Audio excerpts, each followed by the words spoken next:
সেই নবীর সাহাবা যিনি হিসাবের শিক্ষক ছিলেন, তার চোখ দিয়ে ঝরঝর ঝরঝর করে পানি ঝরে গেল।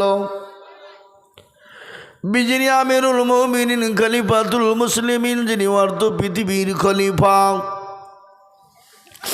তিনি আজকে অগ্রিম আমার কাছে 1 মাসের বেতন চাই। সাহাবা তিনি চিঠির উত্তরে লিখে দিয়ে বললেন, ওগো আমিরুল মুমিনিন খলিফাতুল মুসলিমিন, আপনি আমার কাছে 1 মাসের অগ্রিম চিঠি লিখে পাঠিয়েছেন, আপনি বেতন নেবেন। আপনি চিঠিতে লিখে দেন আপনি সামনে 1 মাস আগে বেঁচে থাকবেন কিনা, আপনি বেঁচে থাকবেন কিনা আপনি গ্যারান্টি দিয়ে লিখে দেন। আপনি যদি 1 মাস সামনে বেঁচে থাকেন, আমি আপনাকে 1 মাস অগ্রিম বেতন দিয়ে দিব। ওগো আমিরুল মুমিনিন খলিফাতুল মুসলিমিন, আপনি অর্ধ পৃথিবীর খলিফা, আপনাকে যে মসনদে রাখা হয়েছে, আপনাকে খলিফা হিসাবে রেখেছে জনগণ, আপনাকে আগামী 1 মাস আপনাকে জনগণ খলিফা হিসাবে রাখবে কি গ্যারেন্টি আছে? আপনি 1 মাস কীরকম করে আপনি অগ্রিম বেতন চান? চিঠিখানা চলে এলো হযরত আমিরুল মুমিনিন খলিফাতুল মুসলিমিন অর্ধ পৃথিবীর খলিফা, সৌদি অজর নয়নে ঝরঝর করে পানি ঝরে যায়।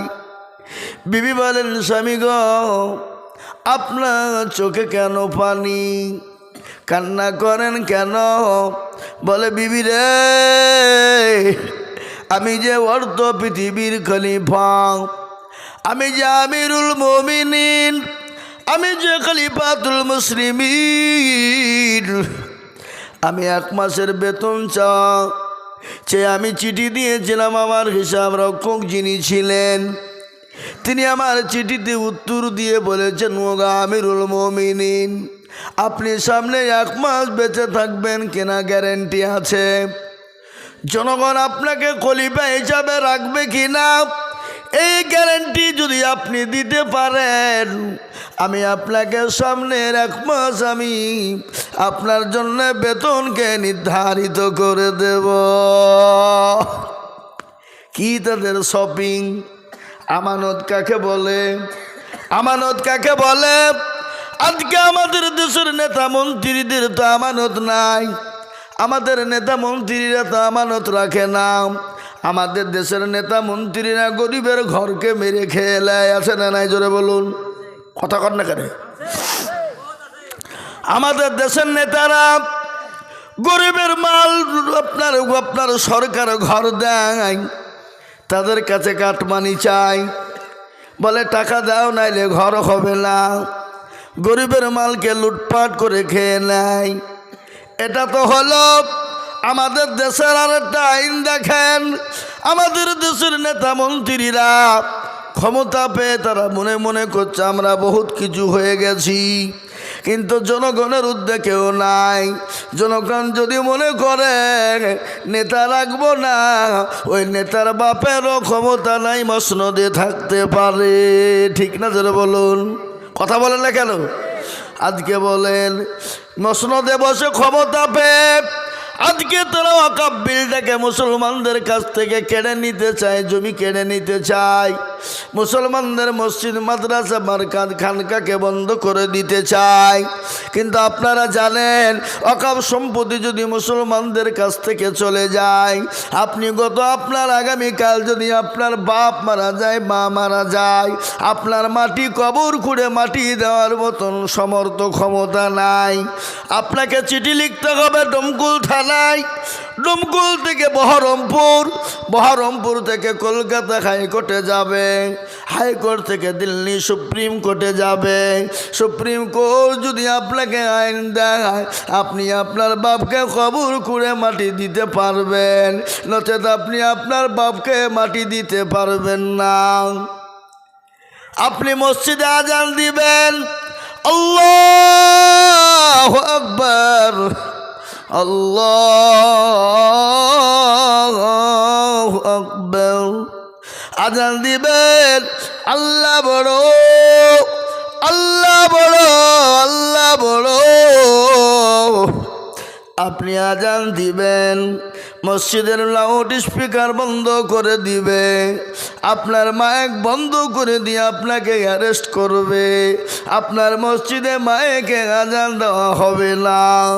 তার কারণ আপনারা জানেন, ভারতবর্ষের একটা রাজ্যে এই তো কিছুদিন হলো এখনো আইন পাস করেছে, মসজিদে লাউড স্পিকারে আজান দেওয়া যাবে না।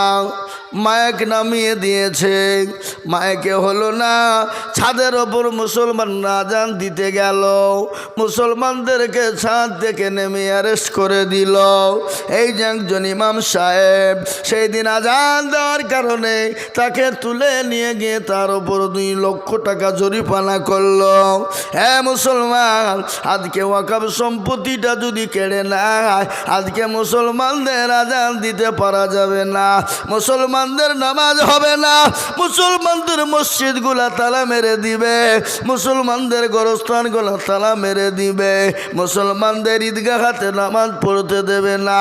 আমি আপনাদেরকে বলি বাবা,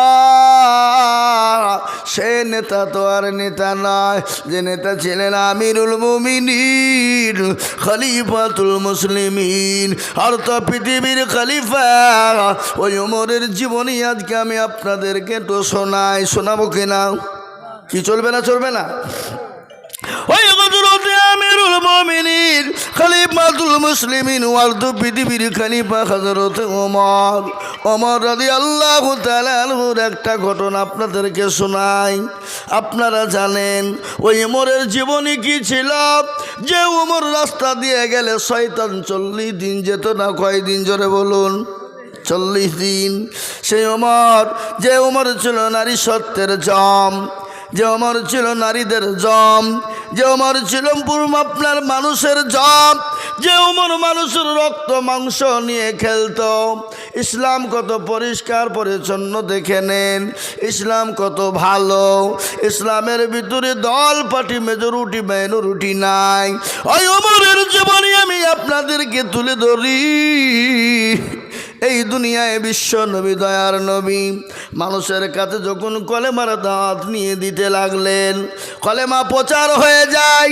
কলেমা প্রচার করতে করতে করতে করতে বেঈমান কাফের আবু জাহেলরা বলল, সর্বনাশ, এ তো মুহাম্মদ আব্দুল্লাহর বেটা, আমাদের ধর্মকে শেষ করে দিবে, নষ্ট করে দিবে। কি করা যায়? বন্ধ করা লাগবে। আবু জেহেল কি করল? সমস্ত গ্রামের, দেশের, পাড়া প্রতিবেশী এলাকার মানুষকে ডাকলো, বলে শোনো, ওই মোহাম্মদ আব্দুল্লাহর বেটা সে একটা না জানি কি ধর্ম নিয়ে এসেছে, আসার পরে তার দিকে মানুষকে টেনে নেয়। বন্ধ করতে হবে। কি করতে হবে? বন্ধ করতে হবে। বন্ধ করার জন্য বিভিন্ন রকম কায়দা কৌশল করে ঢোল পিটে মানুষদেরকে ডাকা হলো, ওমরকে ডাকা হলো, এবং আবু জেহেল ঘোষণা দিয়ে বলল, শোনো, ওই মোহাম্মদ ওই মোহাম্মদ আব্দুল্লাহর বেটা, গে তাকে তোমরা যারা মেরে দিতে পারবে, যাকে হত্যা করতে পারবে, মক্কার জমিনে তাকে রাজকীয় ছেড়ে দেওয়া হবে, সুন্দরী রমণী তার সঙ্গে বিবাহ দেওয়া হবে, এবং কি উটনি 100টা গাভী উট তাকে পুরস্কার দেওয়া হবে। কিন্তু সকলের মন তো অর্থের দিকে কুলুকুলু করে না? জোরে বলো। সবাই মনে মনে করছে, হায় রে, আমি যদি মোহাম্মদকে মেরে দিতে পারতাম তাহলে 100টা উটনি পেতাম, মক্কার জমিনে আমি সব থেকে বড় ধনট্ট ব্যক্তি হয়ে যেতাম, মক্কার সব থেকে সুন্দরী রমণীর সঙ্গে বিবাহ হতো, আর কি রাজত্ব পেয়ে যেতাম, আমি বড় ভাগ্যবান হয়ে যেতাম। কিন্তু সকলের মন তো খারাপ। কিন্তু তারা আবার মনে মনে করছে, মোহাম্মদের গর্দান কাটতে যাব, আমি ফিরে আসব, এ জীবনের কোনো গ্যারেন্টি আছে নাকি? এ বাবা বলেন, আপনার জীবনে যদি বেঁচে না থাকে তা আপনার সম্পদ কি হবে? সম্পদের কোন দাম আছে? আপনি কোটি কোটি টাকার মালিক, করোড় কোটিপতি আপনি, গাড়ি বাড়ি সম্পদের অভাব নাই, কিন্তু আপনি নিজেই বেঁচে নাই, ও সম্পদের আপনার কোনো মূল্য নাই। আছে নাকি গো? কথা কন না কেন? সম্পদের কোনো মূল্য নাই। হযরত ওমর ওই মজলিসের মধ্যে খাড়া হয়ে গিয়ে বলল, আবু জেহেল আমাদের নেতা, আপনি যদি আমাকে হুকুম দেন, আপনি 100টা উট এবং আমাকে উটনি দিবেন এবং সুন্দর রমণীর সঙ্গে বিবাহ দিবেন এবং রাজত্ব তুলে দিবেন তো? বলে হ্যাঁ, ওয়াদা করলাম দিব, কিন্তু মোহাম্মদের গর্দানটা তোমাকে এনে দিতে হবে। ওমর বলল, শোনো নেতা, যতক্ষণ পর্যন্ত মোহাম্মদের গর্দান না কাটবো আমি ততক্ষণ পর্যন্ত পানি পান করব না। নাউজুবিল্লাহ বলুন। ওই ওমর অলঙ্গ তরবারি বের করেছে। আবু জেহেল বলল, আজকে মোহাম্মদ থাকবে না, ইসলাম মিটে যাবে। ইসলামের মালিককে? কথা কন না কেন? ইসলামের মালিক আল্লাহ। ইসলামকে কেউ মিটিয়ে দিতে পারেনি। আদম নবী আলাইহিস সালাম থেকে নিয়ে যুগ যুগ যুগ যুগ ধরে ইসলাম চলে আসছে এবং মারতে দাম তাক, পৃথিবী যতদিন থাকবে ইসলাম থাকবে। থাকবে না ভাই? কথা বলেন না কেন? হ্যাঁ মুসলমান দরদি, ভালো করে শুনবেন। হযরত ওমর সে তখনও তো নবী আপনার সাহাবা হয় নাই, অলঙ্গা তরবারি নিয়ে বেরিয়ে গেলেন। বিশ্ব নবীর গর্দানটা কেটে দিবে, নবীকে শেষ করে দিবে। রাস্তায় যেতে যেতে দেখলেন একজন নবীর সাহাবা হযরতে নাঈম নতুন কলমা পড়ে মুসলমান হয়েছে। ইমানের কত ভোল্টেজ! ইমান কাকে বলে? ইমানের ভোল্টেজ কত? আর আমরা মুসলমানদের ইমানের ভোল্টেজ কত? এখনি যদি আমাদেরকে বলে তোমাকে এত টাকা দিব, কলমা ছেড়ে দাও, আমরা সঙ্গে সঙ্গে টাকার লোভে কলমা ছেড়ে দিব। এরকম মুসলমান আছে না নাই? কথা কন না কেন? আছে, বুঝলে হবে না? হ্যাঁ ও মুসলমান, আল্লাহওয়ালা দিনওয়ালা, ভালো করে শুনবেন। হযরতে নাঈম ওমরকে ডেকে বলে, ওমর তুমি অলঙ্গা তরবারি নিয়ে কোথায় যাও? কোন জায়গায় যাবা? বলে আমি যেখানে মন সেখানে যাই, তুই যা। বলে না, একটু বলো। বলে ওই মোহাম্মদ আবদুল্লাহর বেটা, সে নাকি একটা নতুন ধর্ম এনেছে, আমাদের বাপ দাদার ধর্মকে নষ্ট করে দেয়। আজকে তার গর্দানটাকে উড়িয়ে দিব, আজকে তাকে শেষ করে দেব। নাই বলে ওমর গো, তোমার মতো বেহায়া নির্লজ্জ জমিনের ওপরে আসমানের নিচে নাই। ওমর বলল, কি বললি? বলে হ্যাঁ, তিনি তো ভালো মানুষ, তিনি তো নবী, তিনি তো কোনো মানুষের ক্ষতি করে না, কেন তুমি তার গর্দান কাটবে? বলো কি অন্যায় তিনি করেছে বলো। এ মুসলমান দরদি শোনেন। হযরত ওমর বলে, ও নাঈম, তুই কি কলমা পড়ে মুসলমান হয়েছিস? বলে হ্যাঁ।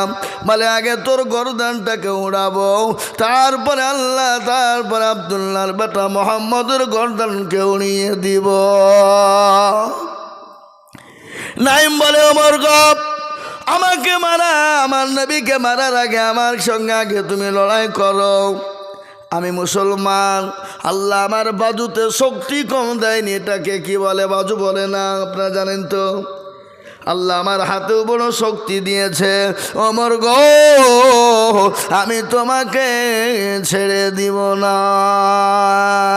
জোরে বলুন সুবহানাল্লাহ। নতুন ইমানদার, কলমা পড়ে মুসলমান সবে মাত্র হয়েছে। নবীর প্রেমিক কাকে বলে? নবীর ভালোবাসা কাকে বলে?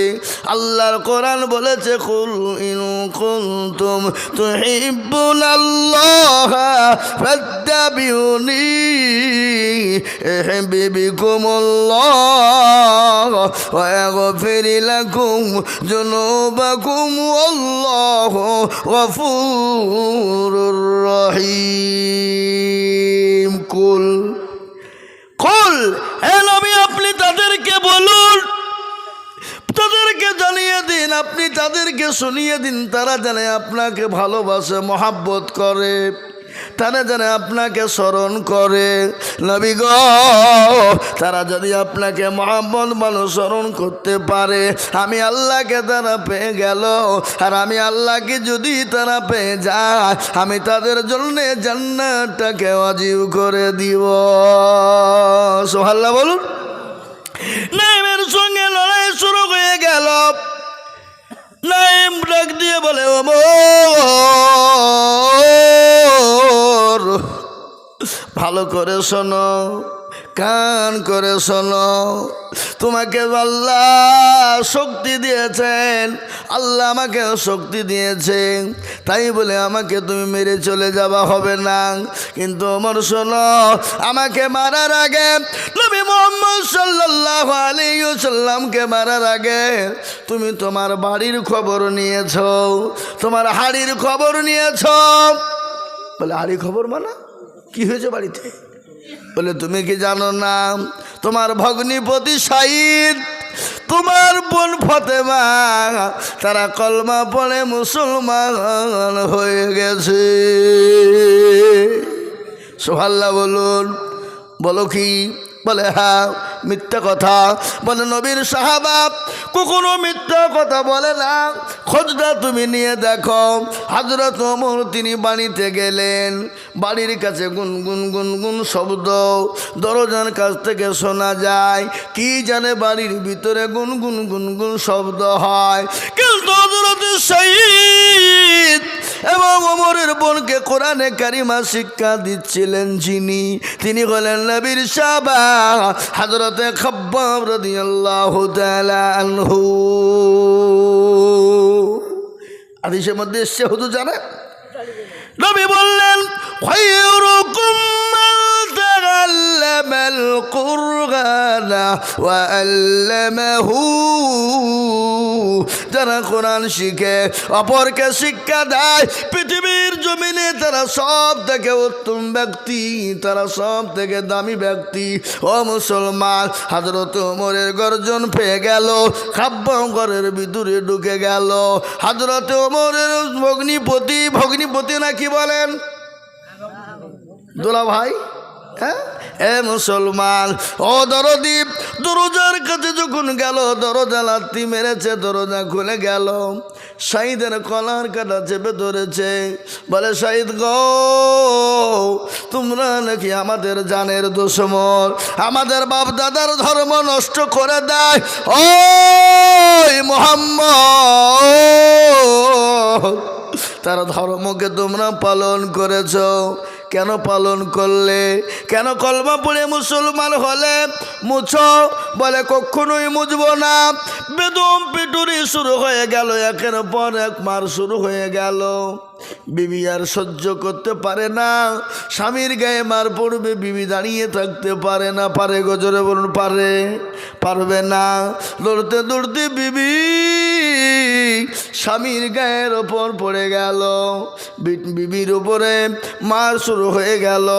হযরত ওমরের বোন চুলকানা, ওমরের বোনের চুলকানা ওমর ধরে গালের ওপর দুটো থাপ্পড় দিল, মুখ পেটে রক্ত ঝরঝর করে ঝরে যায়। ওমর ডাক দিয়ে ওমরের বোন বলে, ভাই তুমি যদি আমাকে মেরে মেরে মেরে মেরে শেষ করে দাও, এ কলমা পড়ে যে মজা পেয়েছি, পৃথিবীর জমিনে এত শান্তি আর কিছুতে পাই নাই। সুবহানাল্লাহ বলুন, জোরে জোরে সুবহানাল্লাহ বলুন। কলমার মধ্যে কত মহব্বত আমি আপনাদেরকে শোনাই। একজন নবীর সাহাবা হযরত সালমান ফারিস, কি নাম জোরে বলুন? হযরত সালমান ফারিস, তিনি নবীর একজন সাহাবা। তিনি তো দুনিয়ার জমিনে সাহাবাদের ভিতরে বেশি দিন বেঁচে ছিলেন। তিনি 250 বছর দুনিয়ার জমিনে বেঁচে ছিলেন। 80 বছর তিনি মূর্তি পূজা করেছেন। ক বছর? কথা বলেন না কেন? 80 বছর। 80 বছর তিনি মূর্তি পূজা করলেন। সে ধর্ম কিন্তু তাকে ভালো লাগে না, ধর্ম ভালো লাগে না, মন চাই না। তিনি চলে গেলেন খ্রিস্টান ধর্মে। খ্রিস্টান ধর্ম তিনি পালন করলেন 50 বছর। তাহলে 80 আর 50 কত হয়? 130। আপনারা রাগ করছেন নাকি? আপনাদেরকে জিজ্ঞাসা করছি বুঝলে? রাগ নাই তো? ওনারা মনে মনে করছেন যে এত মৌলবি বক্তব্য করলো, কেউ কিছু বললো না রে, কোন মৌলবিকে তুলি নিয়ে এলি রে, আমাদেরকে বিরক্ত করছে।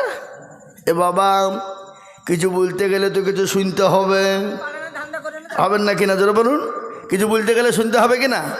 কোনো ছেলে যদি কোনো মেয়েকে বলে আমি কি ভালোবাসি গো তোমাকে, তোমার লেগে জান দিয়ে দেবো, মেয়েটাকে ছেলেটা বলল, মেয়েটা চুপ করে থাকলো, ভালোবাসা হবে নাকি? মেয়েটা তো বলবো আমিও তোমাকে ভালোবাসি, তবে তো প্রেম জমবে নাকি? এ বাবা, আমি এক করে থেকে বলবো আর আপনারা চুপ করে শুনবেন, কোনো কাজ হবে? আপনারা একটু হা করবেন, এখন গভীর রজনী, এ রাত্রিতে আল্লাহ দরবারে দোয়া কবল হবে ইনশাল্লাহ। বলুন কবল হবে। হযরত সালমান ফারিসী তিনি 120 বছর তিনি অন্য ধর্ম পালন করলেন, ভালো লাগে না। তিনি বললেন আমাকে সন্ধান করতে হবে সব থেকে ভালো ধর্ম কোনটা, যে ধর্মটা পালন করলে শান্তি পাওয়া যাবে, যে জিনিসটা পড়লে শান্তি পাওয়া যাবে। খ্রিস্টানের কাছে গেলেন, খ্রিস্টানের পাদ্রী ডাক দিয়ে বলেন সালমান তুমি তো ভালো মানুষ, তুমি তো ভদ্র মানুষ, আমি তোমাকে বলি তুমি 80 বছর মূর্তি পূজা করেছ, আর 50 বছর ধরে তুমি খ্রিস্টানদের পাদ্রী সঙ্গে থেকে তুমি খ্রিস্টানি ধর্ম পালন করেছ, শান্তি পাও নাই? বলেন না। তাহলে আমি তোমাকে একটা কথা বলে শোনো, কিন্তু কোনোদিন কাউকে তুমি বলবা না, যদি কাউকে তুমি বলে দাও আমাকে হত্যা করে ফেলবে, মেরে দিবে। বলে পৃথিবীর জমিনে এমন একজন মানুষের আবির্ভাব হবে, এমন একজন নবীর আবির্ভাব হবে, তিনি হলেন ইসলাম দরদি নবী, তিনি হলেন কলমাওয়ালা নবী, তিনার কলমা লা ইলাহা ইল্লাল্লাহ মুহাম্মাদুর রাসূলুল্লাহ পড়বে, তোমার দিল ঠান্ডা হয়ে যাবে, সেটা হলো সত্য ধর্ম। কিন্তু সালমান কোনোদিন কোনো কাউকে বলবা না, আমি তোমাকে বলেছি এটা কেউ যদি জেনে ফেলে তাহলে আমাকে হত্যা করে ফেলবে, আমাকে মেরে ফেলবে। হযরত সালমান ফারিসী ডাক দিয়া বলেন পাদ্রীজি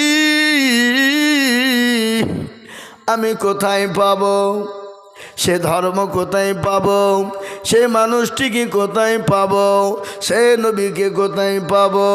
বলে সেই দেশে, যে দেশে বেশি খেজুরের গাছ হয়, যে দেশে বেশি খেজুর হয় সেই দেশে তোমরা সেই মানুষটিকে পাবে। সেই মানুষটির নাম হলো মুহাম্মাদুর রাসূলুল্লাহ। সকলে বলুন সাল্লাল্লাহু আলাইহি ওয়াসাল্লাম। কিন্তু শোনো, তিনি যে নবী তুমি কি করে চিনবা? চিনার উপায় কি তুমি জানো? বলো কি? বলে তুমি দুটো তিনটে জিনিস লক্ষ্য করবা। 1 নম্বর, তুমি তার জন্য কিছু সদকা নিয়ে যাবা। সদকা বোঝেন না? এই কথা বলেন না কেন? সদকা। আর নবী বলেছেন সাদাকু তারাদুল বালা, সদকা করলে বালা দূর হয়ে যায়। সুবহানাল্লাহ। বলে সদকা নিবা, কিন্তু সে তো সদকা গ্রহণ করবে না। তিনি যদি নবী হয় তিনি সদকা নিবে না, সদকা তিনি নিবেন না, সদকা গ্রহণ করবে না। আজকে শোনালেন আমাদের ঈদগাহ, আমাদের জুম্মায় মসজিদ গুলানে সদকা যায়, যায় না? সদকার মাল যায়, সদকার মাল মসজিদে যায়। আর আমাদের দেশের জাকাত পার্টিওয়ালারা সদকার মাল খাওয়ার জন্যে মসজিদে মারামারি করে। আপনাদের দেশে সব নাই? হ্যাঁ, বড় লোকরা বেশি খায়। তোরা কিসের বড় লোক? অত ভিকারির দিকে বড়, আরো ভিকারি। এ বাবা, আবার কথা বুঝতে পারলেন না? সদকার মাল খাবে কারা? ফকির মিসকিন যারা, দরিদ্র গরিব যারা, বাচ্চা ছেলে মেয়েরা এবং মুসাফির হবে যারা, তারা ওই সদকার মাল খেতে পাবে। কিন্তু আপনি বড় লোক পয়সাওয়ালা গাড়িওয়ালা হলে আপনি কখনোই সদকার মাল খেতে পাবেন না। আর সদকার মাল খেলে দিল মুর্দা হয়ে যাবে। তার জন্য আমাদের দেশের বড় বড় লোকেরা, ধনী ব্যক্তিরা মসজিদে সদকার মাল খাওয়ার জন্য তাদের আজকে দিল মুর্দা হয়ে গেছে। এর জন্য আল্লাহর কত তাদের করণ কহরে ঢোকে না। বুঝতে পারলেন না? সদকা বলে সর্বপ্রথম নবীকে সদকা দিবা। তিনি যদি নবী হন সদকা দিবে না। দ্বিতীয় নম্বর হলো তাকে হাদিয়া নিয়ে যে দিবা। তিনি যদি হাদিয়াটা গ্রহণ করে নেয় তাহলে জানবা সে নবী।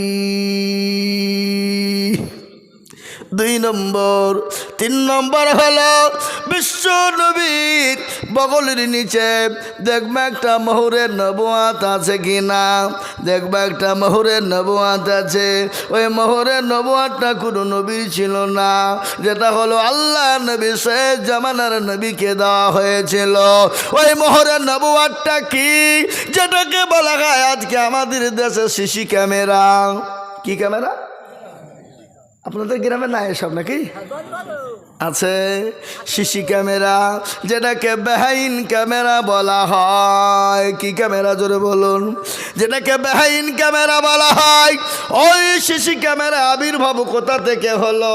আল্লাহ নবীর বগলের নিচে ছিল সিসি ক্যামেরা, যেটাকে বলা হয় মোহরে নবুয়াত। যেটাকে বলা হয় মোহরে নবুয়াত। ওই মোহরে নবুয়াতের দ্বারা আল্লাহর নবীর সামনে পিছনে ডানে বায়ে তিনি সব কিছু দেখতে পেতেন।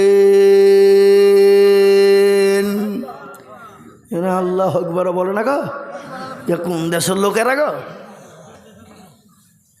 হ্যাঁ,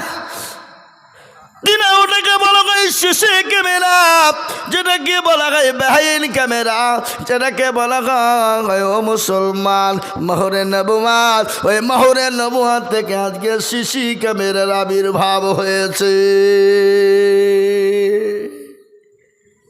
অত মত লয়। আজকে সিসি ক্যামেরা কোথা থেকে হলো? ওখান থেকে আবির্ভাব হয়েছে। আজকে বিজ্ঞানীরা প্রমাণ করেছে বিশ্বনবীর থিওরি, বিশ্বনবী যেটা করে গেছেন, যেটা বলে গেছেন, সেটা আজকে আপনার কথাতে কথাতে পক্ষান্তর আজকে প্রমাণ হয়ে যাচ্ছে। সুবহানাল্লাহ বলুন। মুসলমান সুবহানাল্লাহ বললে মুখটা ব্যথা হয়, কিন্তু শুনেলেন সুবহানাল্লাহি ওয়া বিহামদিহি সুবহানাল্লাহিল আযীম। বুখারী শরীফের শেষ হাদিস। আল্লাহর নবী বললেন পৃথিবীর জমিনে এমন একটা বাক্য আছে জবানে হালকা কিন্তু তার ওজন বড় ভারী। যে ভাষাটা হলো সুবহানাল্লাহি ওয়া বিহামদিহি সুবহানাল্লাহিল আযীম। আযীম মানে বড়, আযীম মানে বড়, আযীম মানে বড়। যেমন পৃথিবীর জমিনে সব থেকে বড় গুনাহ কি? কথা বলেন তো ভাই, আপনারা দেখি কে পারবেন বলতে? পৃথিবীর জমিনে সব থেকে বড় গুনাহ কি? কে বলতে পারবেন বলুন দেখি?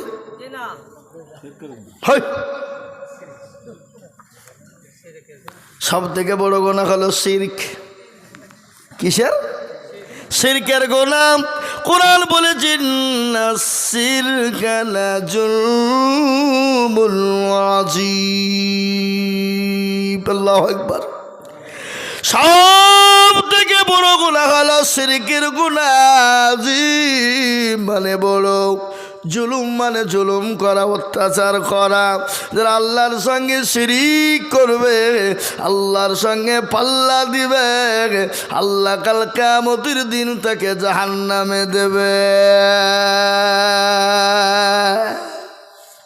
শিরিক কাকে বলে একটু বলি, না বলবো না? শিরিক কাকে বলে শুনালেন? মনে হয় আপনাদের দেশে নাই। 8-10 বছর বিয়ে হয়ে গেল, কি বললো গো? ঠিক যাব, আমাদের ঠিক ব্রেন আছে, কত কায়দা লয়, এমনি বক্তা লয়, ঠিক সাইজ আছে আমাদের, ঠিক লাইনে ঠিক ঢুকি দিব। কি কেরালা থেকে কলকাতা কোন লাইন দিয়ে ঢুকতে হয়, যিনি রেল লাইনে ড্রাইভার সে জানে কোন দিক দিয়ে ঢুকতে হবে। ও কলকাতাতে ঢুকবে, ঘুরিয়ে কিন্তু ব্যাঙ্গালোর যাবে না। নাকি বলছেন আপনারা? বলুন। আপনারা মনে করছেন যে হারে কলকাতার টিকিট কাটনো, সাঁতরাগাছি, হাওড়া, কিন্তু ব্যাঙ্গালোর ঢুকছে কেন ট্রেন? কিন্তু ড্রাইভার ঠিক দিকেই ঢুকাবে, কিন্তু যারা ড্রাইভার হয় তারা ঠিক দিকেই যাবে। কিন্তু শোনেন, আমরা যেদিকেই যাই আমাদের নেটওয়ার্ক তো বেশি, নেটওয়ার্ক আমাদের বেশি। ভুদা, হাস, Docomo, Airtel, Tata, Aircel, BSNL, নাকি গো? হ্যাঁ, কত নেবেন? বিভিন্ন রকমের টাওয়ার আমাদের ব্রেনে, কিন্তু এক জায়গাতে গিয়ে কিন্তু দাঁড়াবে। ঠিক না বেটি? জোরে বলুন। কিন্তু আপনি ভোদাতে লাগিয়েছেন, আর যদি মনে করেন জিওতে চালাবো চলবে, কিন্তু আমরা ঠিক লাইনে চালাচ্ছি। জিও চলছে এখন, জিওর লাইনে যে ঠিক জিওতেই ফেরাবো, চিন্তা নাই। মনে মনে করছে হুজুর আবার কোন লাইনে চলে গেল রে, আমি ঠিক সাইজে ভিড়িয়ে দেবো, টেনশন আপনাদেরকে করতে হবে না, টেনশন তো আমার। নাকি বুঝেন আপনারা? বলুন। একটু জিকির করুন তো গভীরাতে লা ইলাহা, জোরে।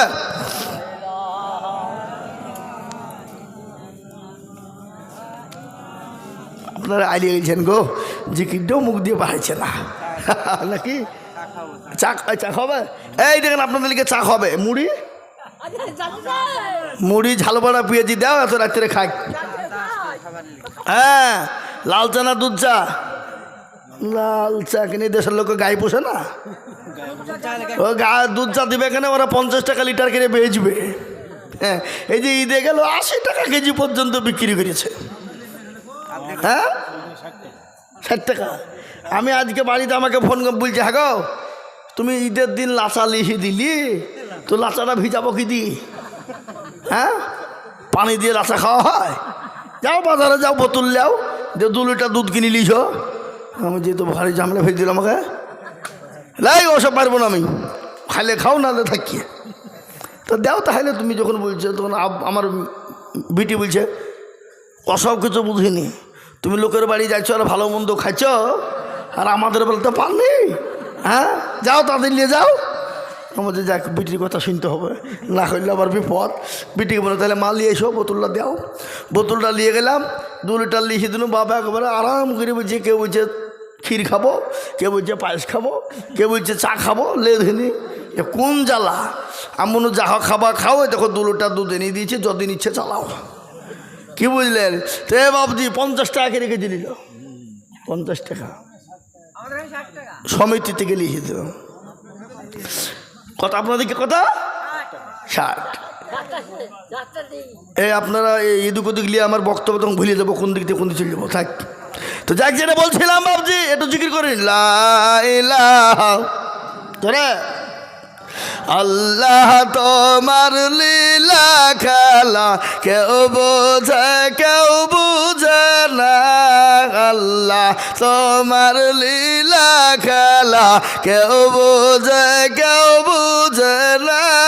কাউকে রাখো গাছতলাতে, কাউকে রাখো পাঁচতলায়, কাউকে রাখো গাছতলাতে, কাউকে রাখো বাসতলায়। আল্লাহ তোমার লীলা খেলা কেউ বুঝে কেউ বুঝে না। আল্লাহ তোমার লীলা খেলা কেউ বুঝে কেউ বুঝে না। লা ইলাহা, পড়ুন পড়ুন, লা ইলাহা ইল্লাল্লাহ, লা ইলাহা ইল্লাল্লাহ মুহাম্মাদুর রাসূলুল্লাহ। হে মুসলমান, দরদি আমার ভাইরা, আল্লাহ ওয়ালা নবীর প্রেমিকেরা, সালমান ফারিস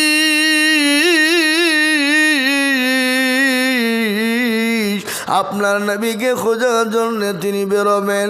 বাড়িতে গিয়ে বললেন, মা গো, ও আমার আব্বা যান, আমি এত ধর্ম পালন করলাম ভালো লাগলো না।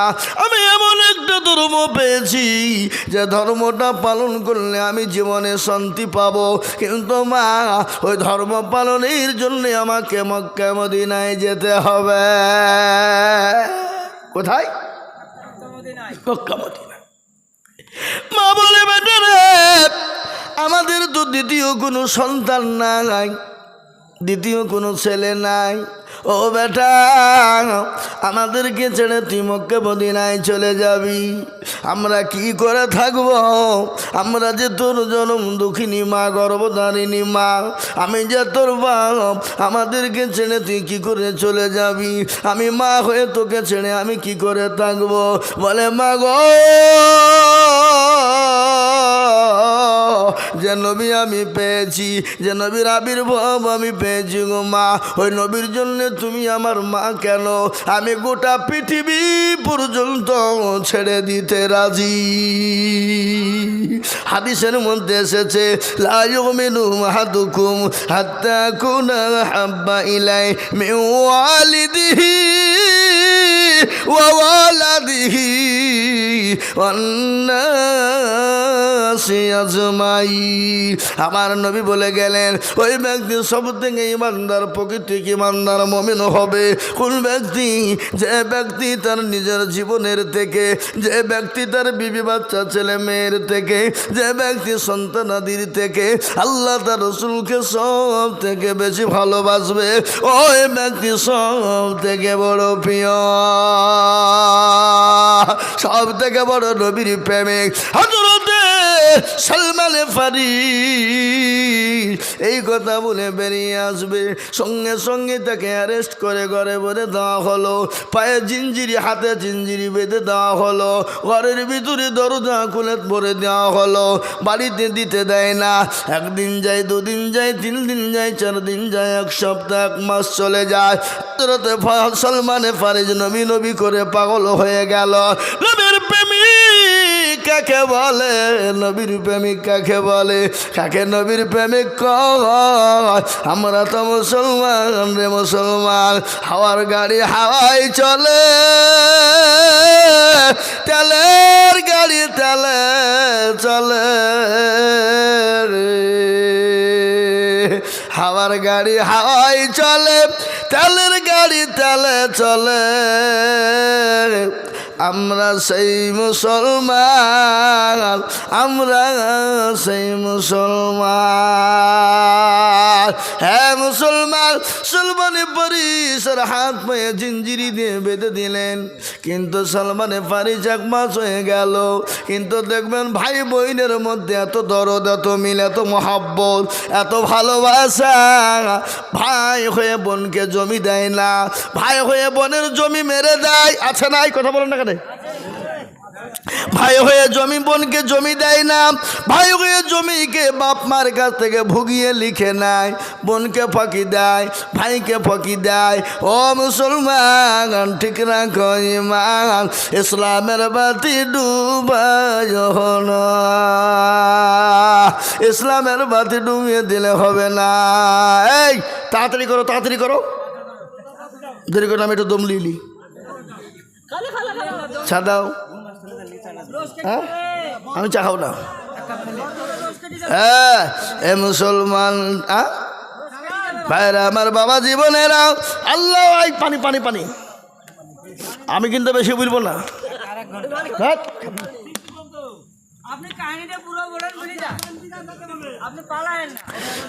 আমার বাবা জীবনেরা, ফদর বন্ধ চলবে, তাইছে মনে হচ্ছে জানেটাতে তেল ভরলি চলবে। সারা রাত ঘুম নাই, বেলা 11টার সময় এসছি বাড়ি কলকাতা থেকে, তারপরে এখান থেকে বেরিয়ে কাল সকালবেলায় যাবো শিলিগুড়ি।